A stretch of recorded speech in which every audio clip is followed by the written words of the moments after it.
Salam sejahtera, terima kasih kerana bersama dengan saya di Nazlin Unity Channel. Ini pengakuan Tun Mahathir paling menarik sekali.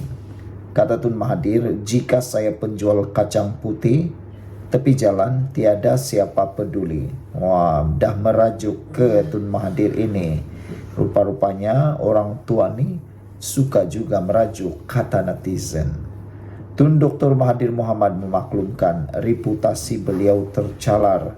Ekoran kenyataan Datuk Seri Dr. Ahmad Zahid Hamidi yang menyifatkan dan menyentuh isu Kuti yang disifatkan sebagai satu pembohongan, berniat jahat dan kejam, kata Tun Mahathir. Bekas Perdana Menteri 7 kali itu berkata jika beliau bukan siapa-siapa, tiada pihak yang akan peduli dengan kenyataan menghina yang menyentuh keturunannya, seperti dikeluarkan Ahmad Zahid Hamidi yang ketika itu merupakan Presiden UMNO. Jika saya penjual kacang putih tepi jalan, saya tak kisah, kata beliau, tapi saya pemimpin parti politik dan juga calon pilihan raya. Sudah tentu kenyataan tersebut memfitnah saya, kata Mahathir. Ketika ditanya soal balas Peguam Muhammad Syahrul Fazli Kamarul Zaman yang mewakili Ahmad Zahid, Dr. Mahathir 99 tahun memberi keterangan pada perbicaraan kes saman terhadap timbalan Perdana Menteri itu kerana didakwa mengeluarkan kenyataan palsu yang mempersoalkan keturunan dan perjuangan politik beliau ketika mesyuarat UMNO bahagian Kelana Jaya 7 tahun lalu. Beliau selaku pelanatif berkata kenyataan Ahmad Zahid memberi pengaruh yang besar kerana beliau memimpin parti politik dan kata-katanya diambil serius oleh masyarakat, kata beliau. Katanya kenyataan tersebut memburukkan nama beliau berdasarkan reaksi orang ramai sehingga menyebabkan kehilangan undi dan penyokong. Orang ramai tidak pilihan untuk merujuk sama ada kenyataan itu benar atau palsu. Tambahan pula beliau pemimpin parti politik dan kenyataannya diambil serius, kata Mahathir. Pada peringkat awal saya tidak rasa ramai orang mengambilnya sebagai sesuatu yang serius. Namun saya lihat ramai yang komen dan memberi reaksi yang mencalar reputasi saya, kata Mahathir lagi. Meskipun Divin tidak menyebut Dr. Mahathir, segala kenyataan itu merujuk kepada saya. Bukan saya seorang, kerana beliau menggunakan ayat tertentu seperti Melayu mudah lupa, ujur pelanatif. Sekian untuk kali ini. Jangan lupa tinggalkan komen Anda, tekan butang subscribe. Bye-bye. Salam sejahtera, terima kasih kerana bersama dengan saya di Nazlin Unity Channel. Pensarah kangkung gaib, tak muncul sesi mediasi, saman fitnah Hanayo. Apa sudah jadi kepada pensarah kangkung ini? Pensarah kontroversi di Universiti Utara Malaysia UUM, Dr. Kamarul Zaman Yusof gagal menghadirkan diri pada sesi mediasi dengan Hanayo hari ini, membabitkan saman fitnah yang dikemukakan ahli parlimen segambut itu. Hana berkata beliau berada di Mahkamah Tinggi Kuala Lumpur bagi sesi berkenan. Namun, Kamarul tidak hadir walaupun sebelum ini bersetuju mengambil bahagian. Ketidakhadirannya menyebabkan sesi itu tidak dapat diteruskan dan perbicaraan ditunda pada 25 November nanti. Hadir di Mahkamah Tinggi Kuala Lumpur bersama peguam saya, Sanjet Kaur Dio dari Kapal Singh & Co. berkaitan kes fitnah difailkan terhadap Kamarul Zaman Yusof. Bagaimanapun, sesi mediasi tidak dapat diteruskan kerana defendant tidak hadir walaupun telah bersetuju untuk mengambil bahagian. Ketidakhadirannya jelas tidak menghiraukan mahkamah dan proses mediasi. Perbicaraan akan berjalan pada 25 November katanya di di Facebook, maaf saya. Hana yang juga Menteri Belia dan Sukan memfailkan saman pada 2022 terhadap 2 hantaran di Facebook Kamarul yang dimuat naik pada Mei 2017, di mana ia mendakwa beliau mempunyai motif menyebarkan agama Kristian melalui politik. Kamarul juga menyebut buku biografi Hana, Becoming Hana, A Personal Journey, didorong oleh agenda Kristianisasi. Pensyarah itu juga mendakwa Hana berhasrat menjadikan Malaysia sebuah negara Kristian. Saudara-saudara sekalian, ini adalah satu fitnah yang sangat besar sehingga Hanayo yang terpuji sabar, terbukti sabar, akhirnya menyaman dan apa yang berlaku. Pensyarah kangkung itu pula gahib. Pensyarah yang dianggap hebat itu pula gahib entah ke mana apabila sesi mediasi saman fitnah Hanayo tidak dihadiri oleh pensyarah kangkung tersebut. Apa pendapat anda sekalian? Apakah juga anda setuju? Sekian untuk kali ini. Jangan lupa tinggalkan komen anda. Salam jeda, terima kasih karena bersama dengan saya di Nazilin Unity Channel. Ini satu lagi perkara paling menarik. Anwar Ibrahim menyekolahkan ahli parlimen PAS. Anwar Ibrahim kata pentingnya 85% rakyat bawahan Perdana Menteri sekolahkan ahli parlimen PAS. Perdana Menteri hari ini menegaskan bahawa langkah penyasaran subsidi petrol RON95 pada pertengahan tahun depan adalah demi manfaat kepada 85% golongan rakyat atau golongan bawahan. Datuk Seri Anwar berkata beliau mengambil maklum takrifan sebenar pendapatan golongan tertinggi T15 terutamanya golongan pendapatan terutamanya pandangan pihak tertentu bahawa pendapatan isi rumah 13,000 sebulan tidak sepatutnya termasuk dalam kumpulan berkenaan. Menurutnya, nilai ambang itu merupakan penetapan yang dibuat oleh pihak Jabatan Perangkaan Malaysia DOSM di peringkat awal. Dalam masa sama, kerajaan katanya secara prinsip bersetuju nilai tersebut perlu dikaji agar bersesuaian dengan realiti semasa. Kata Anwar, saya sedikit runsing kerana kita ini seolah-olah tak banyak bicara soal pertahankan kepentingan golongan bawahan. Apakah 85% rakyat bawahan itu tak penting? Soal Anwar Ibrahim. Saya dengar tentang perbicaraan Kementerian Keuangan dan Ekonomi dan DOSM sekarang tentang penetapan RM13,000, tetapi kita fikir nilai itu agak rendah, ujarnya lagi. Sehubungan itu, Anwar menemplak dakwaan pembangkang. Kononnya, kerajaan tidak mempunyai tata kelola memandangkan rakyat bawahan tidak terkesan dengan langkah penyasaran subsidi petrol RON95. Tata kelola dalam hal ini tidak bangkit kerana 85% rakyat tidak terlibat dalam kenaikan harga RON95. Harga pasaran tanpa subsidi kepada T15 yang akan dikira semula kepada warga asing.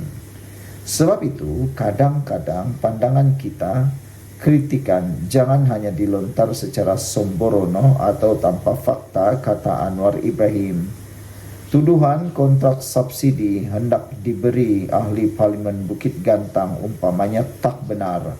Datang dari mana, dengar dari mana, TikTok, WhatsApp, belajar mana ni, platform X. Tak rujuk fakta, tapi kata baca Al-Quran, rujukan sanad di mana? Bidas Perdana Menteri ketika menjawab soalan tambahan Nik Muhammad Zawawi Saleh PN Pasir Putih. Terdahulu pemimpin PAS berkenan ingin mengetahui definisi sebenar T15 dan mendakwa terdapat pelbagai tafsiran berkenan T15. Mengulas lanjut, Anwar menegaskan bahawa kerajaan Madani, pimpinannya diterajui tidak akan sama sekali bertolak ansur dalam soal tata kelola. Tata kelola dalam soal agihan ini untuk 85% tetap kita pertahankan. Jangan pusing, jangan putar, jangan buat tuduhan melulu di dalam dewan ini, tegas Datuk Seri Anwar Ibrahim. Minggu lalu, Anwar semasa membentangkan belanjawan 2025 berkata, kerajaan akan melaksanakan penyesaran subsidi RON 95 pada pertengahan tahun depan dengan kategori T15 tidak akan menikmati subsidi berkenaan. Sekian untuk kali ini, jangan lupa tinggalkan komen anda. Salam sejahtera, terima kasih kerana bersama dengan saya di Nazilin Unity Channel. Top 3 pembangkang gahib ketika sesi PMQT. Ini dia. Inilah dia idol kepada pembangkang yang seringkali gahib ketika sesi PMQT di Parlimen. Kalibat top 3 pembangkang termasuk ketuanya Datuk Seri Hamzah Zainuddin tiada dalam sesi waktu pertanyaan-pertanyaan Perdana Menteri di Dewan Rakyat pagi tadi. Dua lagi Wakil Rakyat Perikatan Nasional PN yang gahib di Parlimen hari ini ialah Ahli Parlimen Marang Tan Sri Abdul Hadi Awang dan juga Ahli Parlimen Tan Sri Muhyiddin Yassin. Kedua-dua mereka masing-masing iaitu Presiden dan Presiden PAS dan Presiden Bersatu. Semakan Harapan Daily mendapati Abdul Hadi bahkan tidak menghadiri mesyuarat ketiga, penggal ketiga Parlimen ke-15 kali ini pada 24 dan 28 Oktober. Hari ini lebih mengejutkan, hampir semua kerusi utama di bahagian depan blok pembangkang didapati kosong. Rata-rata netizen menyifatkan pembangkang gagal memanfaatkan peluang bersemuka secara langsung dengan Perdana Menteri semasa sesi PMQT dalam mengangkat suara rakyat. Antaranya pengguna X Amir Hamzah yang menulis pembangkang sebagai hanya bercita-cita besar mahu menjadi pemerintah, tapi bila ada peluang, mereka tidak mampu perform atau melakukannya dengan baik. Ada juga yang berpendapat jika berada di barisan belakang dalam blok pembangkang, pastinya malu setiap kali hendak berhujah melawan Perdana Menteri. Bos-bos aku tak muncul nak lead dalam parlimen, malu. Tapi itulah pembangkang, tiada otak, kecam Dr. Ramon. Sikap pemimpin utama pembangkang yang tidak menghadiri sesi PMQT juga dianggap sebagai hanya baling batu sembunyi tangan, atau dengan kata yang lebih mudah, hanya berani bercakap kalau di belakang Anwar Ibrahim. Bila bersemuka berdepan, mereka pula tidak berani sama sekali. Saudara, ketidakhadiran top 3 pembangkang juga dianggap bukti bahawa blok oposisi sekarang gagal melaksanakan peranan mereka sebagai semak dan imbang kepada kerajaan pada hari ini. Sesi PMQT merupakan pembaharuan yang dilaksanakan kerajaan perpaduan. Pada setiap Selasa, Perdana Menteri akan menjawab soalan yang ditujukan kepada beliau, manakala Khamis ialah waktu pertanyaan-pertanyaan menteri. Sejak tahun lalu, menerusi sesi PMQT, Anwar yang juga Menteri Kewangan menjawab soalan daripada para wakil rakyat dalam mesyuarat Parlimen ke-15. Sekian untuk kali ini, jangan lupa tinggalkan komen anda. Salam sejahtera, terima kasih kerana bersama dengan saya di Nazilin Unity Channel. Gempar lagi kartel 1.8 bilion. Kalau baru-baru ini skandal pasir Selangor telah pun menjadi viral dan menggemparkan seluruh Malaysia. Kali ini kita ucapkan sabas, bravo, tahniah dan tahniah kepada SPRM kerana telah berjaya menggempur kartel membekal baja padi terbesar bernilai 1,8 bilion dibongkar SPRM. Agak-agaknya siapalah jerum besar Mat Sakau, tukang makan duit rakyat ini. Kartel bekal baja padi terbesar bernilai 1,8 bilion. Ini di mana? Siapa terlibat? Itu paling menarik. Suruhanjaya Pencegahan Rasuah Malaysia SPRM mengesaki wujud kartel yang menguasai pengagihan dan perbekalan kontrak baja padi di sebuah pertubuhan bernilai 1,8 bilion ringgit. Wow, punyalah banyak. Tahniahlah kepada SPRM dan juga Kerajaan Perpaduan. Beberapa siri pembongkaran telah dilakukan SPRM dalam tempoh 2 hari ini di sekitar Kuala Lumpur, termasuk di Ibu Pejabat Pertubuhan berkenan, kementerian dan 9 syarikat yang mendapati projek berkaitan.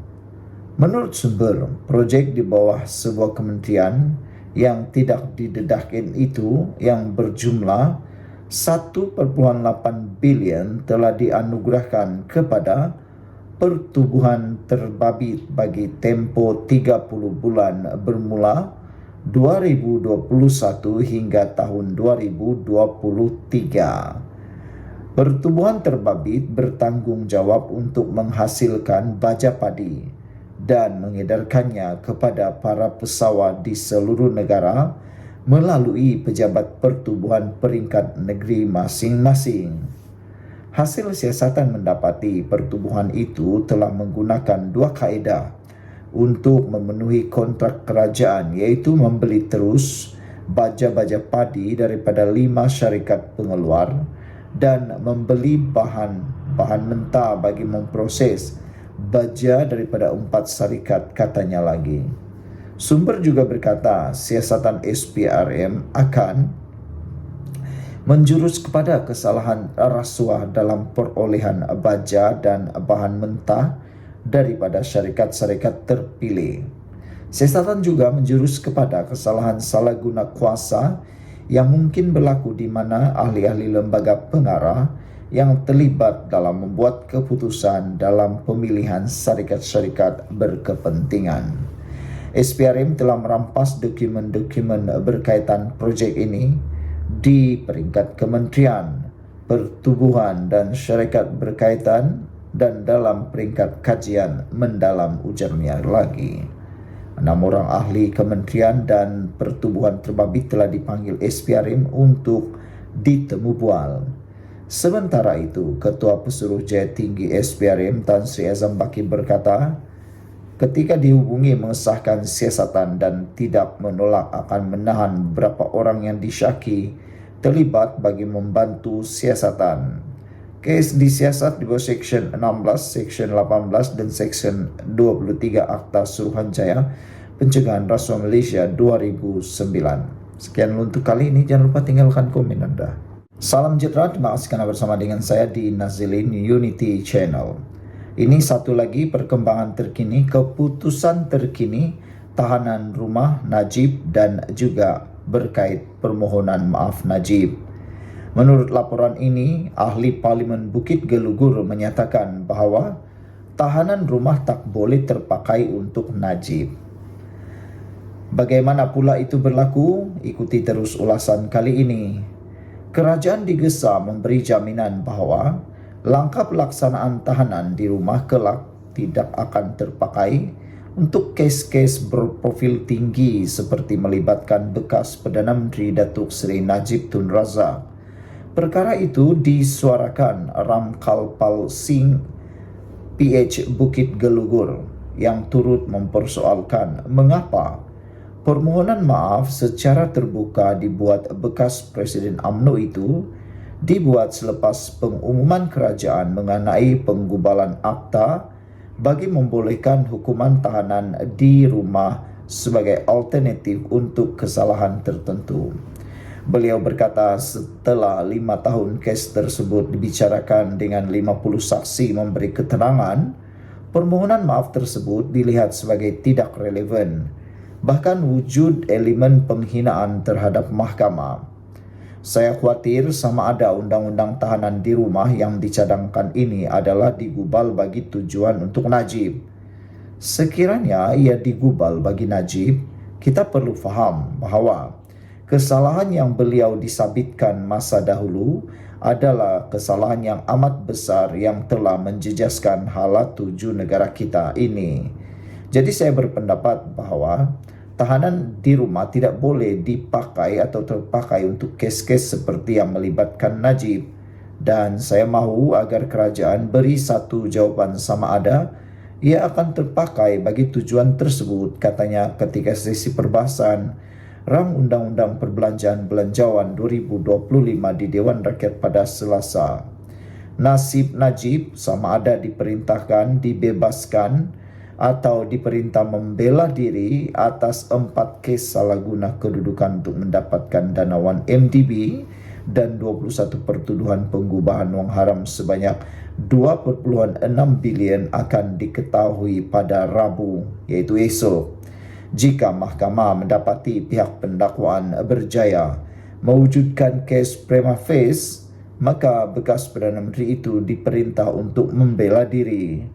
Bagaimanapun, sekiranya pendakwaan gagal menimbulkan prima facie, beliau itu akan dibebaskan serta-merta. Dalam pada itu, Ramkal Pal Singh turut mempersoalkan sama ada Najib akan dikenakan sebarang tindakan atas kesalahan menghina mahkamah susulan permohonan terbuka baru-baru ini. Beliau juga mempersoalkan sekiranya permohonan tersebut akan mengganggu proses keputusan atau proses mahkamah yang dijadualkan esok.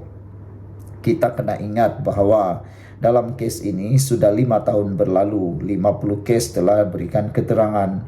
Permohonan maaf terbuka ini mungkin terdapat kemungkinan besar akan tertakluk kepada prinsip sub judice.